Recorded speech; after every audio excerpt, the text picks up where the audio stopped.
नमस्कार, स्वागत है आप सभी का एवन उत्तर प्रदेश में। मैं हूं आपके साथ ऋषभ पांडे। बुलेटिन की शुरुआत करेंगे इस वक्त की हेडलाइंस के साथ।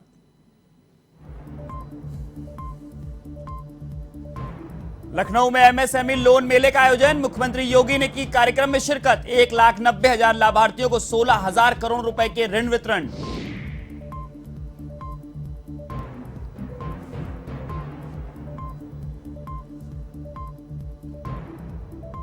उदयपुर हत्याकांड के बाद शामली और कैराना में अलर्ट, पुलिस प्रशासन ने निकाला फ्लैग मार्च, लोगों से की शांति व्यवस्था बनाए रखने की अपील।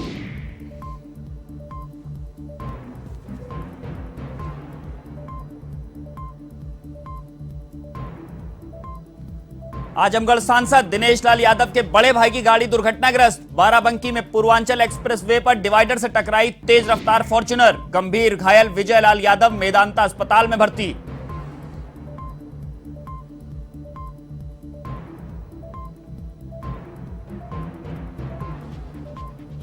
महाराजगंज के नटकटहा गांव में दर्दनाक हादसा, लगातार हो रही बारिश के बाद गिरा नवनिर्मित मकान का छज्जा, बुजुर्ग दंपत्ति की मौत, 8 वर्षीय मासूम घायल।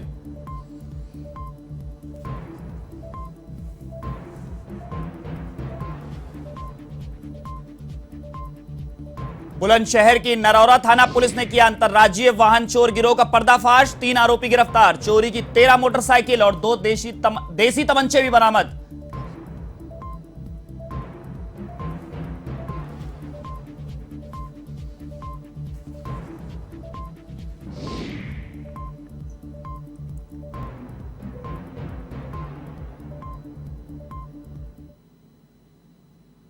अब खबरें विस्तार से। उत्तर प्रदेश के मुख्यमंत्री योगी आदित्यनाथ ने लखनऊ में आयोजित एमएसएमई लोन मेले में शिरकत की। इस दौरान अलग अलग रोजगार की योजनाओं के लाभार्थियों को ऋण वितरण भी किया गया। लोक भवन में इस कार्यक्रम का आयोजन हुआ। इस अवसर पर मुख्यमंत्री योगी आदित्यनाथ ने 1,90,00,000 लाभार्थियों को 16,000 करोड़ रुपए का ऋण वितरण किया। इसके साथ ही लोन देने का यह कार्यक्रम प्रदेश के सभी जिलों में भी आयोजित किया गया। एमएसएमई लोन मेले के जरिए प्रधानमंत्री रोजगार सृजन कार्यक्रम, प्रधानमंत्री मुद्रा योजना, मुख्यमंत्री युवा स्वरोजगार योजना, एक जनपद एक उत्पाद वित्त पोषण योजना के तहत 1,90,000 लाभार्थियों को इसका लाभ मिलेगा।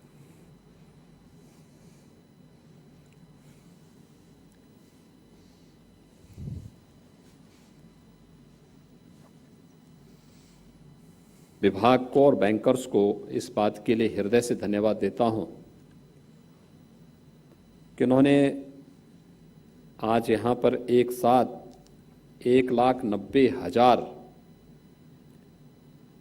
उद्यमियों, हस्तशिल्पियों और कारीगरों को 16,000 करोड़ रुपए के लोन वितरण के इस बृहद कार्यक्रम के साथ वे स्वयं जुड़े हुए हैं। मैं इसके लिए आपको धन्यवाद देते हुए लोन प्राप्त करने वाले सभी उद्यमी, कारीगर और हस्तशिल्पियों को हृदय से बधाई भी देता हूं। अनेक कार्यक्रमों के जिससे आज का यह आयोजन महत्वपूर्ण है।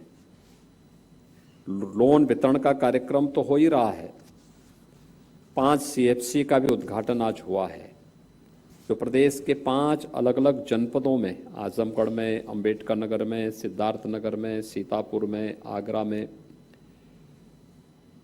स्थानीय उत्पाद के प्रमोशन के लिए स्थानीय स्तर पर वह किस रूप में कार्य करेगी, उससे जुड़े हुए और उसके संचालकों के साथ अभी संवाद के कार्यक्रम को आपने देखा होगा।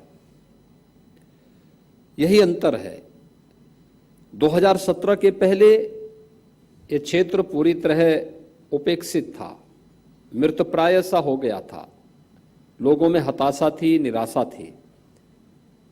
और 2017 में जब प्रदेश में नई सरकार का गठन हुआ तो उस समय हम लोगों के सामने यह भी एक चुनौती थी। उत्तर प्रदेश की उस समय बेरोजगारी की जो दर थी वो 18% से अधिक थी। देश की सबसे बड़ी आबादी का राज्य है तो सबसे अधिक युवा भी होंगे। सबसे अधिक युवा हैं तो उनकी सबसे अधिक आकांक्षाएं भी होंगी और उसके अनुरूप अपना कार्यक्रम बनाने के लिए उत्तर प्रदेश जैसे राज्य में जहां पर कृषि के अलावा रोजगार का दूसरा साधन था ही नहीं, और कृषि में भी हमारे 200 से अधिक विकासखंड ऐसे थे जो डार्क जोन घोषित हो गए थे। वहां कोई ट्यूबवेल नहीं लग सकता था, वहां पर सिंचाई की सुविधा के लिए कोई अन्य इस प्रकार की व्यवस्थाएं नहीं थी। प्रदेश के अंदर केंद्र सरकार के द्वारा बार बार विभिन्न प्रकार की योजनाओं की घोषणा के बावजूद तत्कालीन जो सरकारें थी उससे पहले की, वे उन योजनाओं में रुचि नहीं ले रही थी। नमामि गंगे परियोजना को प्रभावी ढंग से लागू करने में कोई रुचि नहीं थी उनकी। प्रदेश के अंदर लुप्त प्राय हो रही नदियों को संरक्षित किया जाए, इसके बारे में भी कोई कार्यक्रम नहीं था। कमी पैसे की नहीं थी, केंद्र के सहयोग की भी नहीं थी, राज्य सरकार की इच्छा शक्ति की थी। और 2017 में आने के बाद जब इच्छा शक्ति बलवती हुई और राज्य सरकार ने इस पर कार्य प्रारंभ किया, तो न केवल एग्रीकल्चर के क्षेत्र में हम लोगों ने उन अनंत संभावनाओं को आगे बढ़ाया।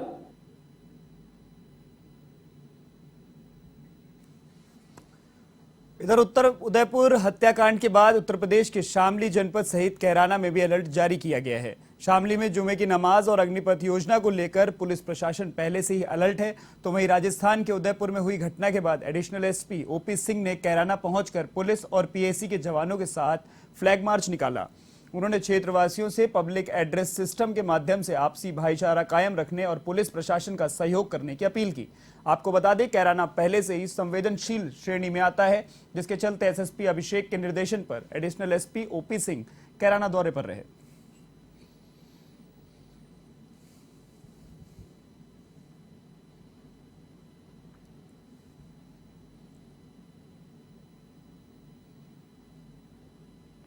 देखिए, जैसा आज आप देख रहे होंगे, जनपद शामली के हर कोने में जितना पुलिस बल ये कैराना में आप देख रहे हैं, मैं चाहूँगा आप अपने कैमरों को हमारे इन जवानों की तरफ एक बार करें। हर जवान ने जो पसीना निकाला है, ये पसीना इसलिए निकाला है कि जनपद शामली के कोने कोने में पहले की तरीके से शांति व्यवस्था बनी रहे, आपसी भाईचारा कायम रहे, कोई अफवाह न फैलने पाए, कोई अराजक तत्व या जो कोई तुच्छ राजनीति के कारण विद्वेष की भावना फैलाना चाह रहा हो या आपसी भाईचारा को खत्म करना चाह रहा हो, उसके लिए हमारे जवानों ने आज इस कैराना सहित जनपद के कोने कोने में फ्लैग मार्च किया है, जो इस बात की गारंटी लोगों को दे रहे हैं, एहसास करा रहे हैं कि इस जनपद में भाईचारा कायम है, आगे भी रहेगा। यदि किसी खुराफाती तत्वों द्वारा इस भाईचारे के साथ खिलवाड़ करने का प्रयास किया जाएगा, तो यह हमारा पुलिस बल सख्ती से उनके साथ।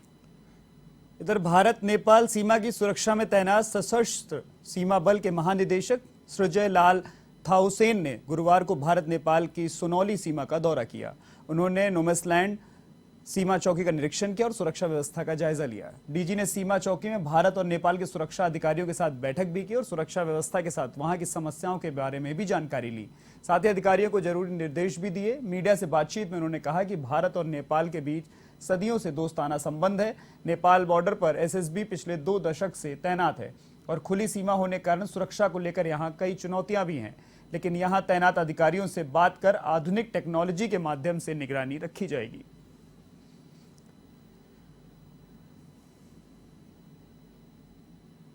एक जून को एसएसबी के महानिदेशक का पद ग्रहण किया है। तो अभी मैं बॉर्डर क्षेत्र के भ्रमण पर हूँ। तो यहाँ हम ये देखने के लिए आए हैं कि एक आईसीपी में किस तरह का हमारा काम चलता है, हमारे अधिकारियों कर्मचारियों का क्या समस्या है, लोग आने जाने वाले बॉर्डर क्रॉस करने वालों की क्या समस्या है, हम क्या और इसमें अधिक कर सकते हैं, देख रहे हैं। अधिकारियों के साथ में बात की, नेपाल के अधिकारी लोग भी आए, उनसे भी बात की। यहाँ जितने भी एजेंसी से सब ये समझने की कोशिश कर रहे हैं कि कैसे हम तो हमारा दिए हुए कार्य को बेहतर तरीके से कर सकते हैं। मुंबई में सोमवार को 4 मंजिला इमारत गिरने के हादसे में उत्तर प्रदेश के महाराजगंज निवासी 8 लोगों की भी मौत हो गई थी। वहीं एक अन्य गंभीर घायल है जिसका उपचार जारी है। जानकारी के अनुसार नौतनवा तहसील के सेमरवा, कजरी, संपतिया, धोतिएवा और हनुमानगढ़िया गांव के कई युवक रोजगार के लिए मुंबई गए थे, जहां वे इसी मंजिल में रह रहे थे। गांव में खबर पहुंचने के बाद परिजनों में मातम पसरा है। उनका कहना है कि पहले ही गरीबी से उनके हाल बेहाल हैं, अब उनके सामने रोजी रोटी का भी बड़ा संकट खड़ा हो गया है। उन्होंने प्रशासन से शव वापस लाने और आर्थिक मदद दिलाए जाने की मांग की।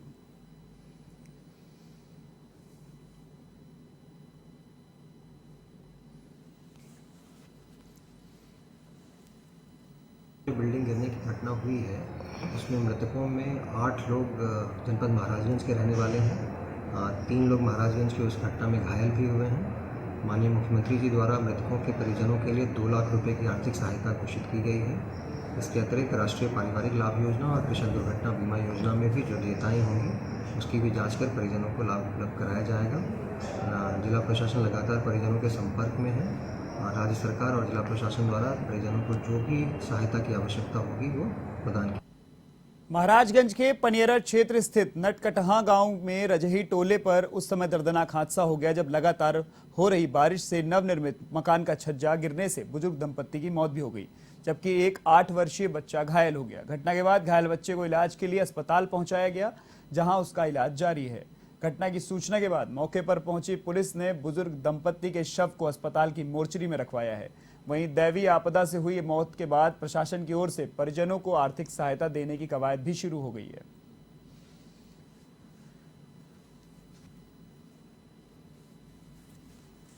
पिछले 24 घंटे में आप लोग देख ही रहे हो, काफ़ी तेज बारिश हो रही है। पनियरा ब्लॉक में एक गाँव में नटकटहा जो है वहाँ पर जो है इस तरह की घटना घटित हुई है। छज्जे गिरने से जो है पति पत्नी दोनों की मौत हो गई है। नेबूलाल 75 वर्ष और राजमती जो है ये 72 ईयर्स लगभग इनकी उम्र की जो है, इन दोनों की जो है मौत हो गई है। एक बच्चा है 6 साल का जो है हिमांशु जो है वो घायल है, उसका उपचार निकटवर्ती स्वास्थ्य केंद्र पर चल रहा है, वो खतरे से बाहर है। चूँकि लगातार बारिश हो रही है और ये निश्चित रूप से जो है दैवीय आपदा की परिधि में आता है और जैसे कि वार्ता हुई डेड बॉडी को पीएम के भेजा जा रहा है। 24 घंटे के अंदर सहायता दिया जाएगा, ऐसा मैं पूरा प्रयास करूँगा। उत्तर प्रदेश के बुलंदशहर की नरौरा पुलिस ने अंतर्राज्यीय वाहन चोर गिरोह का खुलासा करते हुए 3 आरोपियों को गिरफ्तार किया है। पुलिस ने आरोपियों के पास से चोरी की 13 मोटरसाइकिल और 2 देसी तमंचे भी बरामद किए हैं। पुलिस के अनुसार गिरफ्तार आरोपी बलवीर, राकेश और मुकेश दिल्ली, मेरठ, गाजियाबाद, नोएडा, अलीगढ़ और बुलंदशहर से वाहन चोरी करते थे।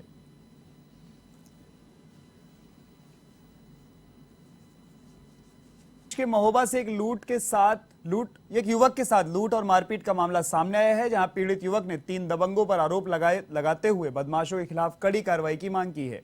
पीड़ित ने बताया, घात लगाकर बैठे दबंगों ने खुलेआम उसके साथ मारपीट और लूट की। इस दौरान जब भाई ने उसे बचाने की कोशिश की तो बदमाशों ने भाई को भी जख्मी कर दिया।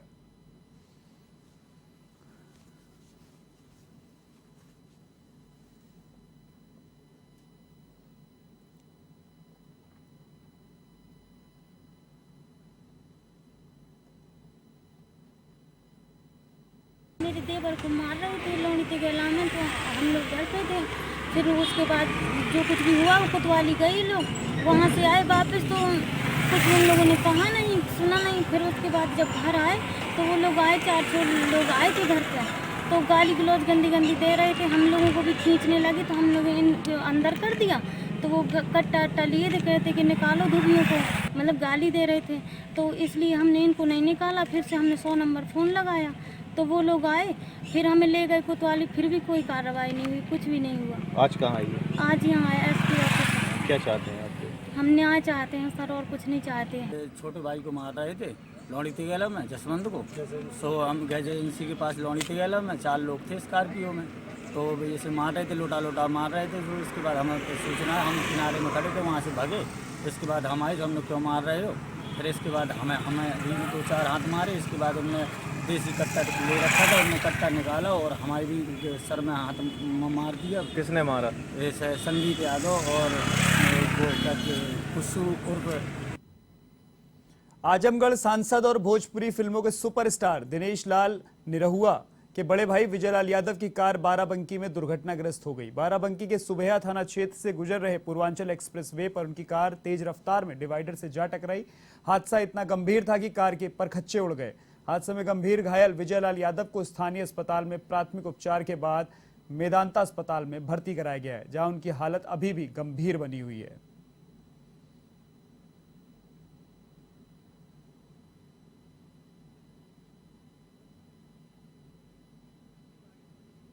भाई है ये वो उधर आ रहे थे बरसात की वजह से 47-48 पे आपसे आप टकरा के गिर गए। तो इसमें कितने लोग रहे होंगे? ये तो कोई देखा नहीं है कितने लोग। वैसे गंभीर रूप से कोई घायल हुआ है? गंभीर रूप से 2 लोग थे कि 3 लोग थे, मालूम तो भी है नहीं यहाँ पर। हाँ, उनको कहाँ ले जाया गया?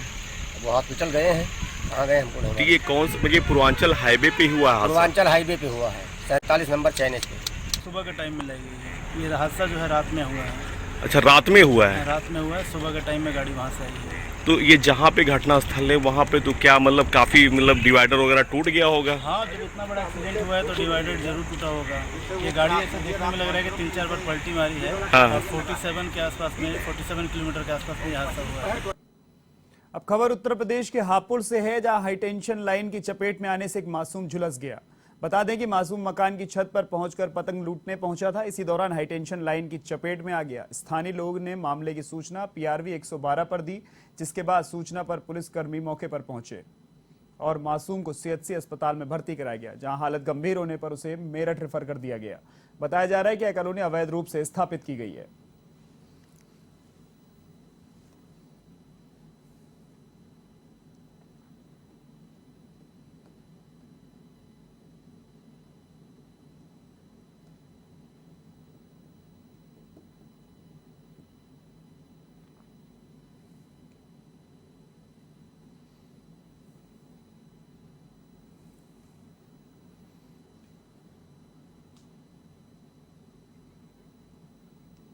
अब खबर उत्तर प्रदेश के हरदोई से है, जहां पिहानी कोतवाली क्षेत्र के पसिंगवा थाना क्षेत्र में लापता चल रहे ITI के छात्र का शव तीसरे दिन शारदा नहर की निपनिया झाल से बरामद हुआ है। बताया जा रहा है कि छात्र नहाते समय नदी में डूब गया था। ऐसे में पुलिस ने शव को अस्पताल की मोर्चरी में रखवाया है। बता दें कि पसिंगवा थाना क्षेत्र के ग्राम मड़वा की पूर्व प्रधान सुशीला देवी का पुत्र प्रियांशु कुमार हरदोई में ITI का छात्र है, जो घर से किसी बात पर गुस्सा होकर मोबाइल छोड़कर साइकिल से निकला था और वापस ही नहीं लौटा। इस दौरान तलाश के दौरान प्रियांशु की साइकिल और चप्पल शारदा नहर के पास पड़े मिले। फिलहाल पुलिस मामले की जांच में जुट गई है।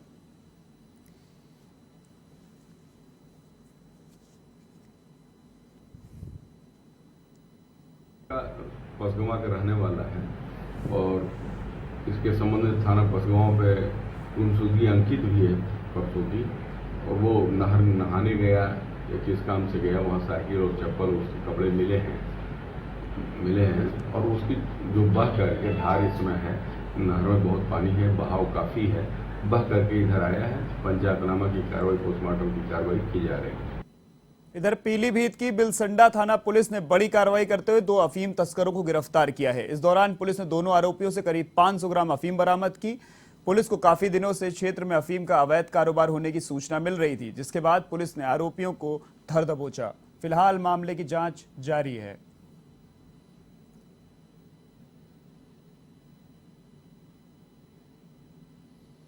दिनांक 28/6/22 को दौरान चेकिंग थाना बिलसंडा क्षेत्र में केचुआ पुलिया पे 2 अभियुक्त फुंदन पुत्र बुंदा और फूलबाबू पुत्र कमरुद्दीन, जो मोहल्ला ग्यासपुर थाना बीसलपुर के निवासी हैं, इनसे 250-250 ग्राम अफीम बरामद हुई है। इन पे मुकदमा अपराध संख्या 331 और 332 8/18 NDPS का जेल भेजा गया।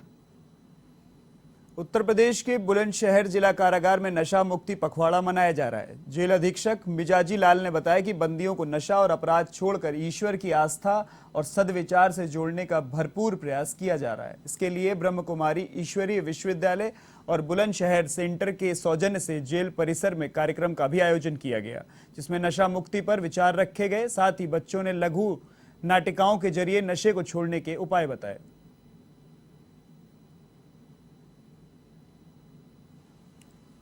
कारागार बुलंदशहर में ईश्वरीय विश्वविद्यालय नई दिल्ली के सौजन्य से एक बृहद कार्यक्रम आयोजित किया गया।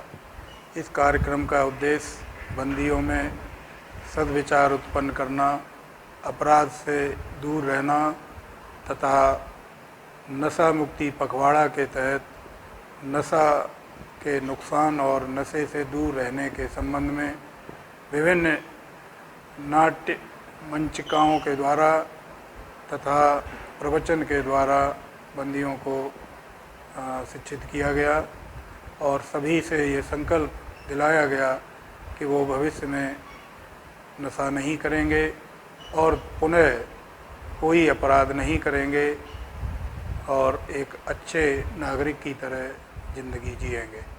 उत्तर प्रदेश के बदायूं स्थित बिसौली मोहल्ला होली चौक में हुए आपसी विवाद के चलते राकेश सिंह का इलाज के दौरान मौत हो गई, जिसके बाद करनी सेना के जिलाध्यक्ष सुमित कुमार देवा पीड़ित परिवार के घर पहुंचे, जहां उन्होंने आरोपियों के खिलाफ जल्द से जल्द कार्रवाई की मांग की। सुमित कुमार देवा का कहना है कि जल्द से जल्द आरोपियों के खिलाफ कार्रवाई होनी चाहिए, अगर ऐसा नहीं हुआ तो धरना प्रदर्शन किया जाएगा।